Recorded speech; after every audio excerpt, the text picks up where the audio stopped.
ar nākamo prezentāciju.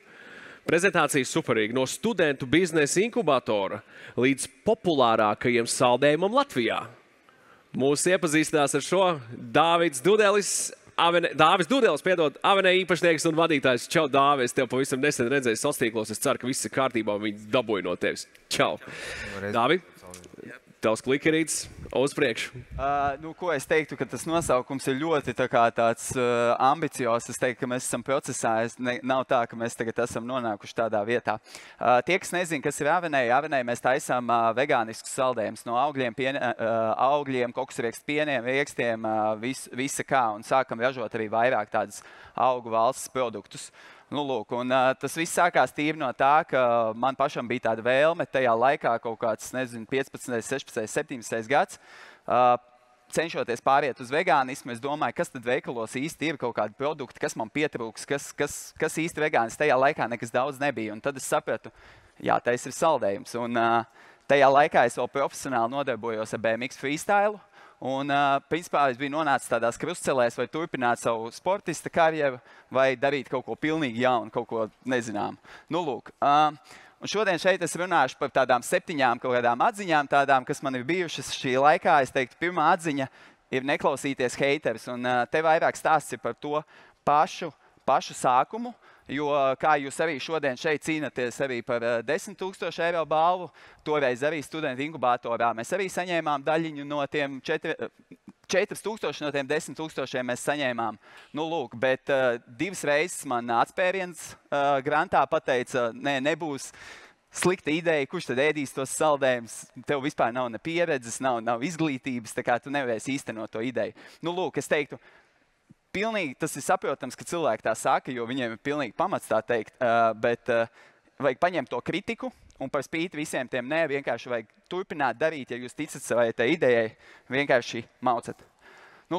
Otrā ideja tāda ir domāt ārpus kastes arī tieši par to, kas tad ir mūsu tā komforta zona, kurā mēs tad iesprūstam un mēs visu laiku dzīvojam. Katrs gads ir vienkārši atkārtojums iepriekšējiem. Un man bija tāda sajūta, ka es savā tajā sportiskā karjerā biju tā iesprūdis, ka vienkārši gads atkārtojās ient par īņķi.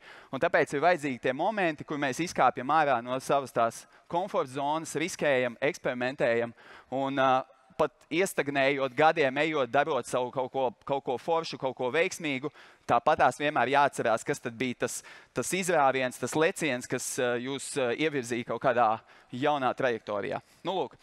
Trešā lieta būs kļūdas, būs ļoti daudz kļūdas.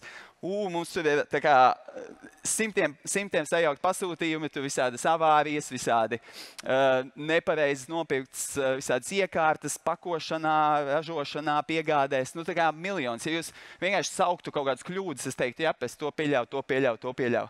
Bet tā ir tā lielā daļa starp to startu aizrautīgo, tūlīt būs, un tām laimīgajām beigām, par ko mēs bieži vien dzirdam, tur pārdeva tik, un tad tur bija tas, un viņš ir bagāts tas, bet rēķināties, ka šis ir viss tas pildījums. Tas ir tas tā pīrādziņa pildījums. Un tāpēc svarīgi ir vienkārši nepadoties un katru to kļūdu izdomāt savu to veidu, kā jūs ar viņām dīlojat, jo tās grūtības būs vienmēr. Seko intuīcijai arī.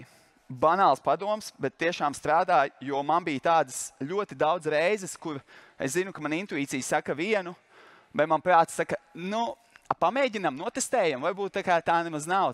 Un tu pat zinādams, ko tev intuīcija saka priekšā, tu izdari kaut ko pretējo. Pieņemsim, paklausies kāda cita idejā, ka vai, piemēram, tas ir slikti, tā nevajag darīt, vai tieši daram to, vai pieņem cilvēku, ko kāds cits bija teicis, pieņem viņu, un tu pieņem viņu, un izrādās, ka nebija labi.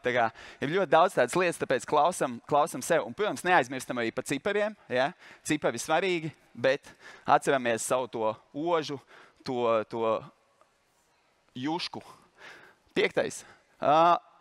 Sākot visu no nulles, tādā mazā uzņēmumā, principā bija maz naudas un bija ļoti daudz darba, ko darīt. Un tad, principā, tu meklē cilvēkus, ar kuriem tu vari kopā augt un attīstīties. Un tas, man liekas, ir tik interesanti atrast tos cilvēkus un palīdzēt viņiem arī atrast sevi. Un tu procesā arī ļoti daudz ko par sevi iemācies.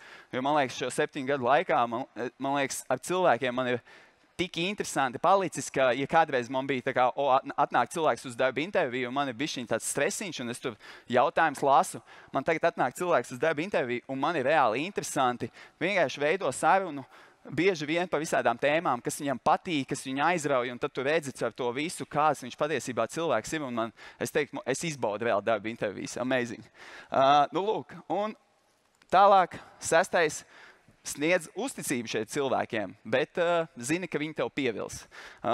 Un tev stāsts, ko es redzēju tirdziņos, bieži braucot, tirgojot saldējumus, ko es redzēju, mazā uzņēmuma standarta tēls, cilvēks, kas pats tās bulciņas cep, pats viņas ved uz tirgu, pats tirgojās, pats pēc tam grāmatvedību vēl dara, pats tur sociālajos liek vēl kaut ko. Nu, tas ir crazy. Un, protams, ka tas ir saprotam, ka pašā sākumā jūs darīsiet visu, bet nedrīkst tajā iestrēgt, jo vienā brīdī tev ir jāsaprot, ka tev ir jāizkāpj ārā no tā biznesa, lai tu spētu paskatīties no malas. Un, ja tu sāc pieņemt cilvēkus, nedod Dievs vēl sākt viņus mikromenedžēt no sērijas, ka es šaubos, ka viņš izdarīs tikpat labi kā es.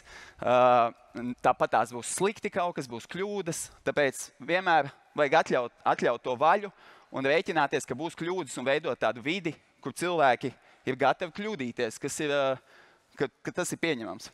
Nu, lūk. Un jā, par to, ko es gribēju teikt, jā. Atrast to, kas pašam ir iebjās un nesanāk perfekti.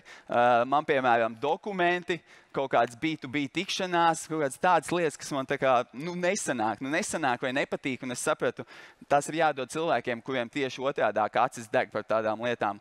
Un tieši tad arī varēja just, ka tagad ir reāli izaugsme, nevis, ka jūs vienkārši peldat pa straumu un jums ir iebjās tas, ko jūs darat.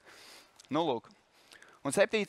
ļoti vērtīga atziņa, zāle, citur nav zaļāka. Un kā vienmēr arī mēs varbūt domājot par dažādām idejām, ka mēs pie kaut kā pastrādājam un mums tāds, nē, šis nav tik labi, paskaties, viņiem tik labi iet, es nezinu, kaut kāds, kripto kaut kāds, tur, nezinu, visi skrien pēc kaut kādām idejām.